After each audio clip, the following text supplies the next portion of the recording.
नमस्कार दोस्तों, मैं अंकुर उपाध्याय स्वागत करता हूं आप सभी का एक बार फिर से अपनी नई वीडियो में। दोस्तों, आज ही मैंने आप सभी के साथ डिस्कस किया था कि इस जंग का अंत समझ में नहीं आ रहा है। दोनों लोग वॉर एंड करना भी चाहते हैं, लेकिन दोनों लोग कंडीशंस ऐसी रख रहे हैं कि वॉर एंड होगी ही नहीं।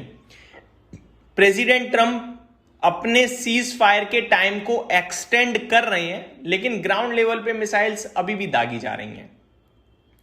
हर दिन एक ऐसा कमेंट कर देते हैं जो नेगेटिव होता है और वॉर एंड करने की बात करते हैं। तो बिल्कुल डिफरेंट लीग चल रही है, लेकिन अभी जो अपडेट आ रही है वो ज्यादा ही खराब है। वो खराब इसलिए क्योंकि ये मामला एस्केलेट होता हुआ दिख रहा है बड़े लेवल पे। डिटेल्स मैं आप सभी के साथ शेयर करता हूं, एक एक करके शुरू करते हैं बिना किसी देरी के। दोस्तों, यहां पे जो न्यूज है वो न्यूज कुछ इस प्रकार है कि ईरान की जो येमेन है, ईरान के जो येमेन सऊदीज हैं, उन्होंने एक अटैक किया है। उन्होंने एक मिसाइल लॉन्च करी है। एक मिसाइल नहीं, मतलब मिसाइल का अटैक लॉन्च किया है, और ये अटैक जो हुआ है वो इजराइल पे हुआ है। Yemen Houthis launch Israel strike the first time since the US Israeli war began. और जब से ये लड़ाई शुरू हुई है ना, एक महीना ऑलमोस्ट होने को आ गया है, तब से पहली बार ये हाउदीज ने या हौतीज जिन्हें कहते हैं, इन्होंने अटैक किया है। हौतीज ने इजराइल पे अटैक किया है दोस्तों, और ये पहली बार है। इसमें बड़ी बात क्या है, मैं क्यों बार बार ये हाईलाइट कर रहा हूं, क्योंकि एक महीना हो गया, अब नया मोड़ शुरू हुआ लड़ाई का। एक महीने बाद एक नया मोड़ शुरू हुआ है लड़ाई का। ये मामला बड़ा लेवल पे एक्सकेलेट हो रहा है। डिटेल्स मैं आप सभी के साथ शेयर करूं, उससे पहले थोड़ा हौतीज के बारे में बताना चाहूंगा दोस्तों कि क्या है पूरी डिटेल्स जो अभी आते हुए दिख रही हैं। सबसे पहले सिंपल और सरल भाषा में, Yemen's Houthis launch Israel strike the first time since the US Israel war begin. Houthis कौन है? Iran backed rebel group in Yemen. Yemen में जो ईरान जिसको बैक करता है, यानी फंडिंग करता है, वो ग्रुप है एक, ऑफिशियली कॉल्ड अंसार अल्लाह। ठीक है, ये कहा जाता है इन्हें। They have fired missiles drones at Israel after this is the first direct attack on Israel after the current US Israel versus Iran tension escalated. Short में बताया जाए तो a new front is opening. Yemen is now directly joining the conflict against Israel. तो भैया ये एक नया मोड़ है, एक अलग दुनिया, एक अलग देश आपके लिए लड़ने को तैयार हो गया है इजराइल के साथ, ईरान की तरफ से। ये एक बड़े लेवल पे नेगेटिव है, मैं आपको बता रहा हूं। इससे क्या हो, आप ये हौदीज को हल्के में मत लीजिएगा।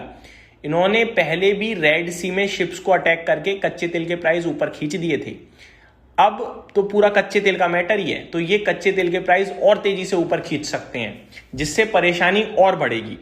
डिटेल समझते हैं। War is expanding, multi front risk. Till now conflict mainly involved Israel versus Iran, direct और इनडायरेक्ट, साथ ही साथ यूएस का इन्वॉल्वमेंट मिडल ईस्ट में। लेकिन अब हौदीज येमेन के जो है वो एंट्री कर रहे हैं। Conflict spreading geopolitically. अब ये और थोड़ी सी वॉर बढ़ गई है। मिडल ईस्ट की वॉर जो है वो अब रीजनल वॉर में कन्वर्ट होते हुए दिख रही है। Houthis are located near Bab el Mandeb Strait, connects to Suez Canal. They have previously attacked ships in Red Sea, disrupted global shipping, जैसा कि मैंने आपको बताया भी था। अगर ये एस्केलेशन और बढ़ता है, जो बढ़ेगा ऑब्वियस है। अब जब येमेन के हौदीज अटैक कर रहे हैं, तो इजराइल भी वापस करेगा। इजराइल अगर हौदीज पे अटैक करेगा तो वो और मैटर एस्केलेट होगा, क्योंकि इस तरीके के जो ग्रुप्स होते हैं ना, वो काफी ज्यादा, मतलब इनका एक ही होता है, मारो या मरो। तो ये और मैटर एस्केलेट की तरफ जा रहा है, मुझे ऐसा लग रहा है। Houthis are widely seen as backed by Iran. This attack likely signals Iran is activating its proxy network. ठीक है, तो प्रॉक्सी नेटवर्क अगर एक्टिवेट हो रहा है तो हिजबुल्लाह भी एक्टिवेट हो जाएगा। इनफैक्ट थोड़ा बहुत तो हमने सुना भी था, एक आधा अटैक हिजबुल्लाह की तरफ से। Militaries in Iraq, Syria also could escalate. तो भैया ईरान दिखा रहा है, अपने एक एक पत्ते खोल रहा है धीरे धीरे। अब इजराइल का रिस्पॉन्स रिस्क तो है ही है, मुझे पूरी उम्मीद है आएगा वो रिस्पॉन्स, क्योंकि इजराइल नहीं मानेगा, वो तो कर ही रहा है धड़ाधड़ attack. Retaliate directly on Yemen, हो सकता है येमेन पे डायरेक्ट रिटेलिएट करे, यानी बदला ले।